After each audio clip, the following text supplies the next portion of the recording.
Good morning. Good morning. So today we are going to try and take on the electrical, framing the shower, and the plumbing. So those are our top 3 tasks today.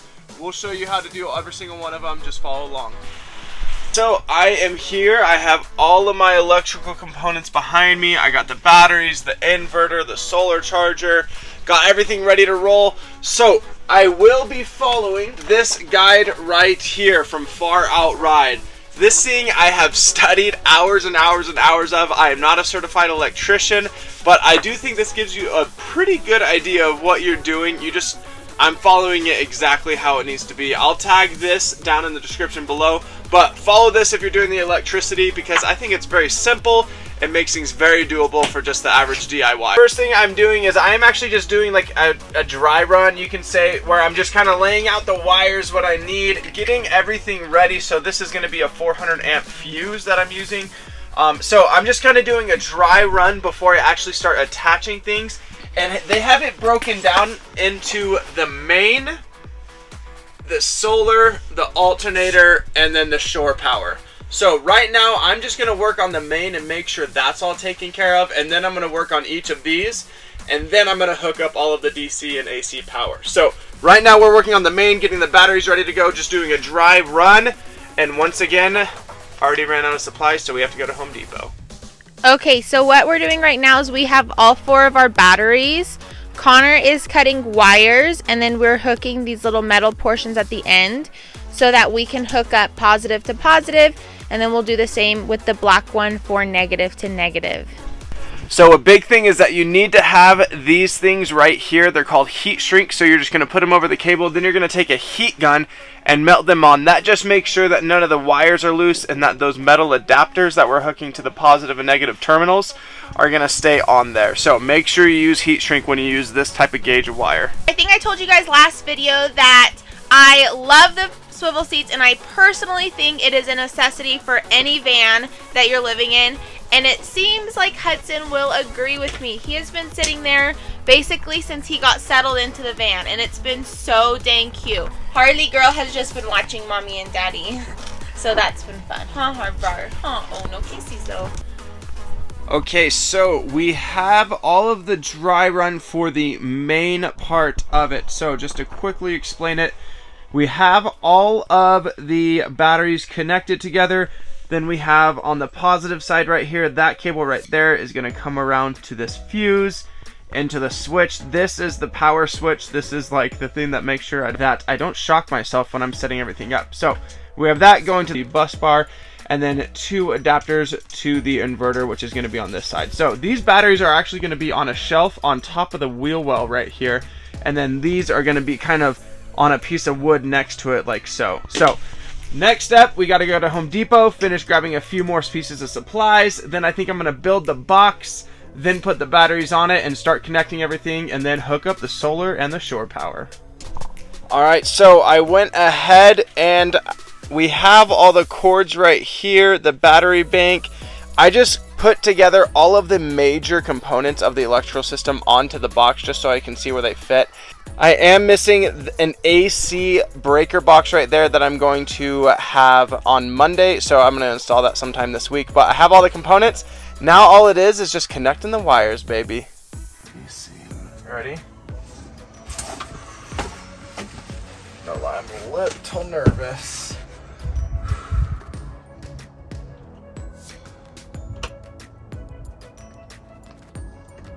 Well, it didn't blow up. That is a good sign. Hey! Smart Solar is now online. It is connecting to my phone. Bluetooth pairing request. I'm still learning. I'll be honest, I kind of don't really know what I'm doing quite yet with this app, but you can see that it is really cloudy outside, so I'm not surprised by that 1 watt of solar just because it's super cloudy. But you can see that the battery is at 14.3 volts. The solar is about at 68 volts. So that's reading really well, and it's transferring to the battery because that number is changing as well. Obviously, we're not using the battery for anything right now, so it's really not that gonna change that much. But still learning this interface. I will keep you posted on more that I learn about this. Water pump. Okay, turn it on.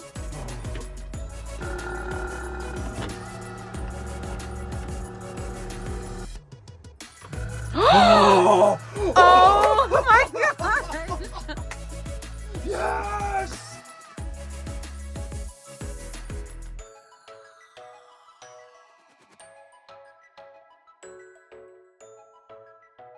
While Connor is doing the electrical, he put me in charge of building the shower.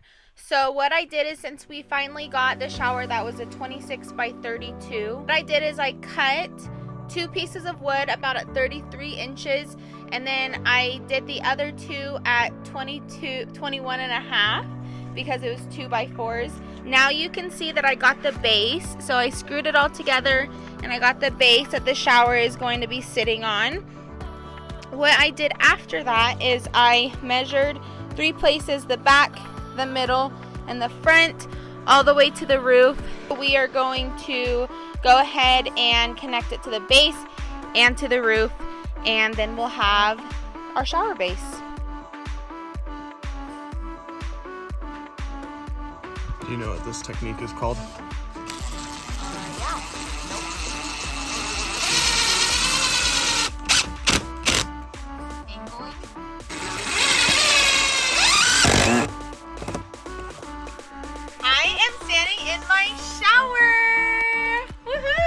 Okay, so what we did is we measured those 3 parts like I told you, and then we put a ripped 2x4 at the top and then screwed them into the top.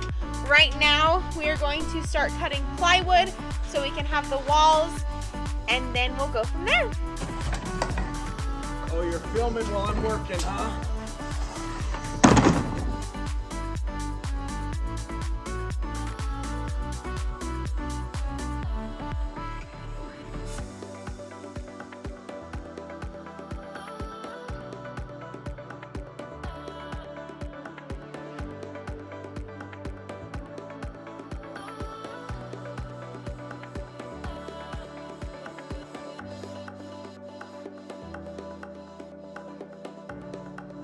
Here is we framed out the shower. The first thing we did is, I think Alexa already went over it with you, but we put a little 2x2 up here to kind of support it into the ceiling to make sure these studs are nice and firm.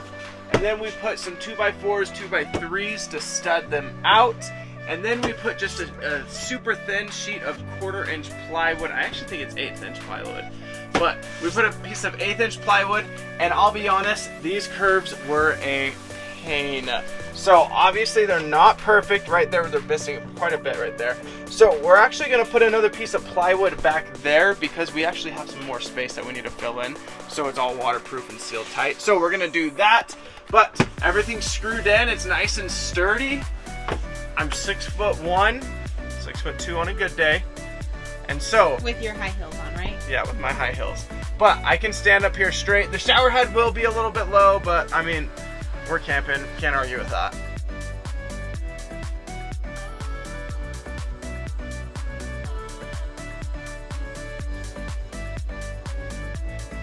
So I am here. I just finished up doing everything with the plumbing. I'm hoping it works out. So if you haven't seen how a water system works, essentially here is our fresh water tank. This is 28 gallons right there. Here is our fill. Okay, so this is where we fill it in for the hose to get all the fresh water. This is just a breathing tube right here. So this is what's actually gonna help the air escape from the top of the tank so that the tank can fill up a little bit faster. And then we have our fill tube right here going to our water pump. So that is the powerhouse. Obviously it's a mess right now. I haven't hooked anything up to it yet.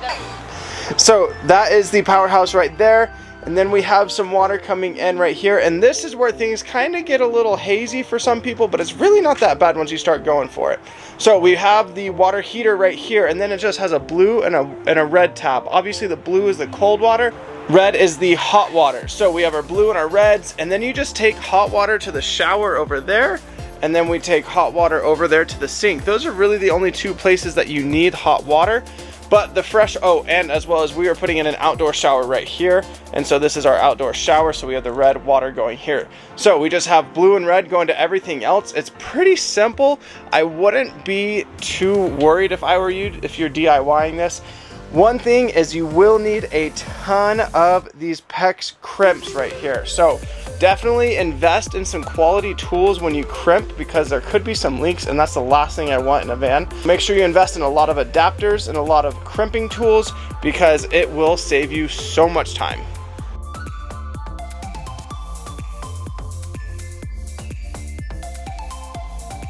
So right now what I'm going to do is I don't have the power connected to the water pump. So I'm going to go ahead and connect the 2 red wires to make the circuit close, and then it should start pumping water, and hopefully there's no leaks. I think it worked. I think.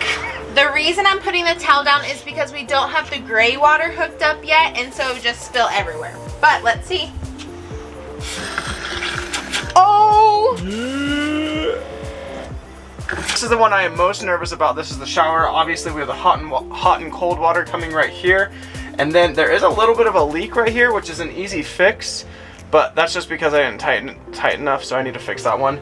But that's a good sign, because that means water's coming here. So let's give it a shot. This is where the hot water, or the warm water, is gonna come for a shower. I'm gonna slowly turn it on though. Oh, I hear it. That was pretty dramatic of me. Yeah, that was very dramatic.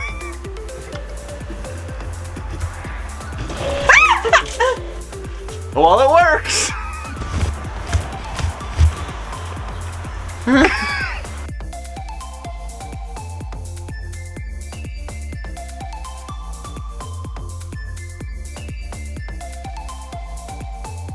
All right, so if you look right here, here is our list of everything we need to do this week. So today is Friday, so right now we need to cut the cabinets, assemble the cabinets for the kitchen, install the drawer slides for the kitchen, and cut the shiplap. So we're on our way to do that right now. Obviously Saturday is going to be a very busy day. We'll go over that list with you tomorrow.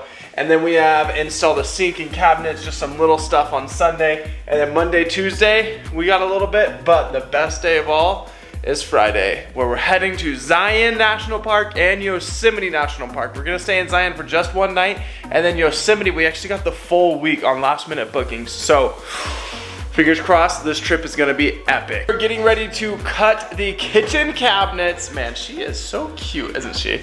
So we're gonna get ready to cut the kitchen cabinets. What I did is I drew out some plans by hand, and then once I drew out the plans by hand, I kind of put them into this algorithm thing on the internet. So this is from OptiCutter, but essentially all you do is you just put in the size of cuts you want, and then it lays it out perfectly for you. That way you're not wasting all this plywood, which honestly right now plywood is so expensive. We got birch plywood, which was $88 a sheet. So it's not cheap. So this is definitely a good way to make sure you're not wasting any wood. And to add, I just wanted to say how cute it is, because Connor sends me all of his sketches every single day. I might have to add some to the video. And so when he says he sketches out before, it's like on graph paper. It makes it so funny because I went home and his mom had this box of all of his stuff, and this is something he's been doing since he was a little kid. Drawing houses, drawing floor plans on graph paper, and so it just makes it so funny. Full circle. So we are ripping things down on the table saw. A lot of people might be like, I don't have a table saw or anything like that. Honestly, all you need is just a circular saw and something straight. So you can measure out all your cuts, and it'll take a little bit longer, but it's definitely doable. That's how I actually started out woodworking. Just take a circular saw, something straight, and have that guide you along the way, and you can make all these cuts that I'm making on the table saw and with my track saw. So don't be intimidated. Don't be like, oh, I don't have all these tools. You can definitely get by with minimal tools.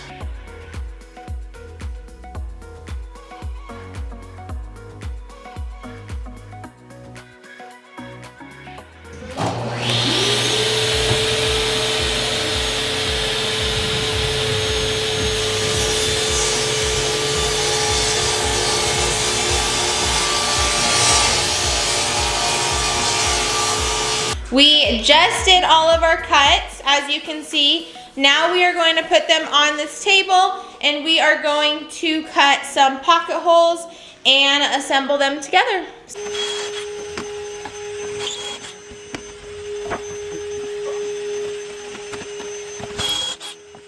I just finished up and Alexa finished up. So hot. So we drilled the pocket holes, we cut everything down, and now it's time to assemble. So what I'm doing right here, because this is the biggest sheet that I have that we're assembling, I'm putting this on the floor, and then I'm gonna put the little dividers up. So we're gonna put the dividers on this, assemble it from the back, just to make sure we're not like breaking our backs or anything like that. So we're gonna get assembling, and we should have cabinets pretty dang soon.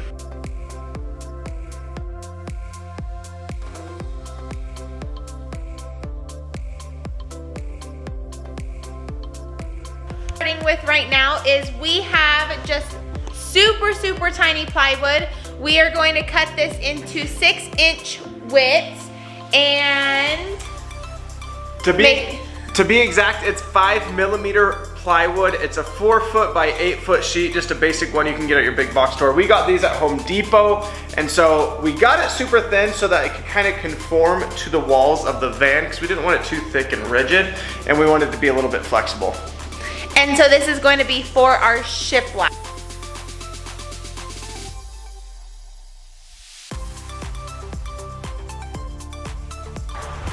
All right, guys, last time I talked to you about the shiplap, we were cutting the 1/4-inch plywood into 6-inch strips to put up as the shiplap. And we put it up and we painted it and we did everything, and I hated it. And Connor was not happy with me.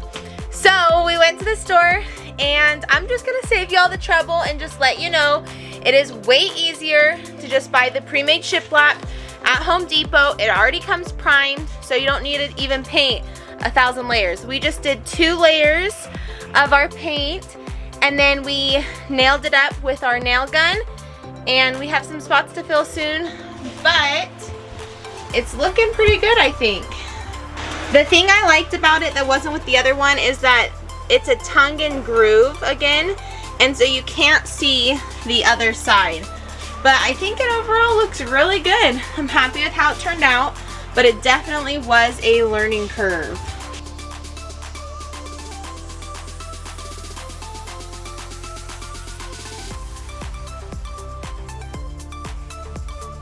Apologies, because I forgot to film the entire diesel heating process, which wasn't too bad. It was kind of a pain in the butt, but so what I did is I'll just show you, since I kind of goofed up. All right, so the first thing I did, I'm sitting behind the passenger seat. Sorry, I can't back up anymore because of the cabinets, but I'm sitting behind the passenger seat. So the first thing I did is I took off the passenger seat, which there are 2 adapters that you have to disconnect that are attached to the airbag system of the passenger seat. So take those off, unattach this. There's a couple hard bolts to get to, but if you just put in enough finagling, you can get it.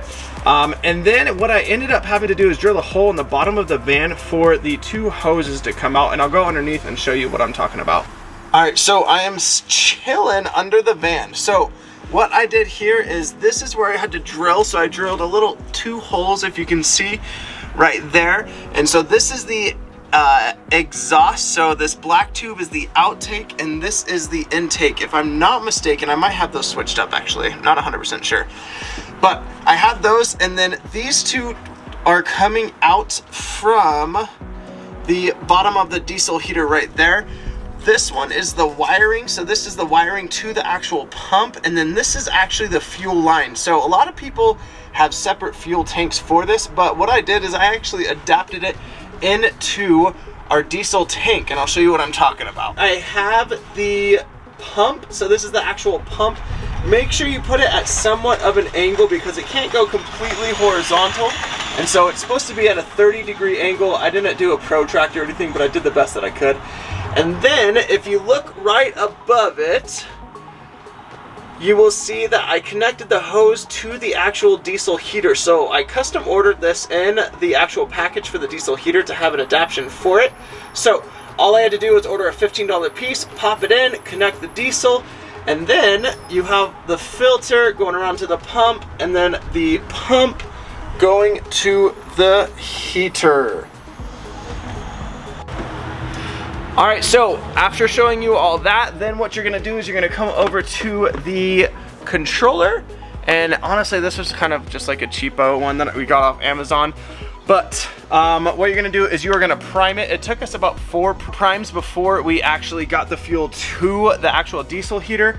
This actually took me a while to figure out. So what I did is, I believe it was the down button and the OK, hold that at the same time, and then it's gonna come up with the code reading H off, I believe. And then you're gonna push the up button to change it to H on, and then that's just gonna prime it all. So that's how you prime it, and then eventually it takes a while to heat up. I'm not gonna lie, the first couple go arounds, it takes a while, but then it starts to heat up a little bit faster as you continue to use it.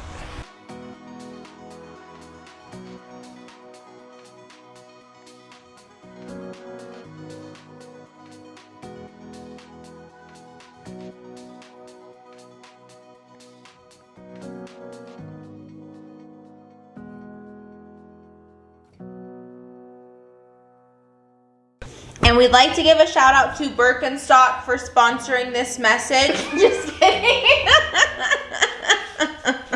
I wish I could get free Birks. But we are rocking our Birks today. Matching Birks. No shame. No with shame. socks. Birks and socks, baby.